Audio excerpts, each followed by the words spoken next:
தனி மனிதன் ஒழுங்கா இருந்தாலே அந்த சமூகம் தன்னால மாறும்.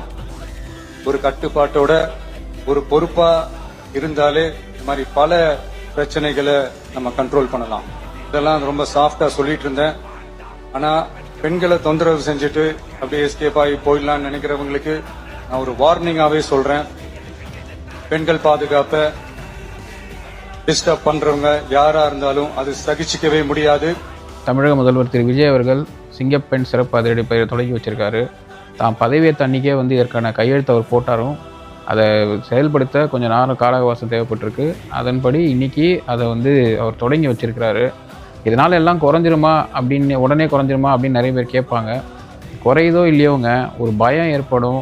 குற்றங்கள் 100 இருக்கிறது 80 ஆகலாம், 80 60 ஆகலாம், 60 30 ஆகலாம். இந்த மாதிரி குறைங்கிறதுக்கான வாய்ப்பு நிறைய இருக்குது. அது போக வேகமான நடவடிக்கையும் செயல்பாடுகளும் உறுதியாக எடுக்கப்படும் அவர் சொல்லியிருக்காரு.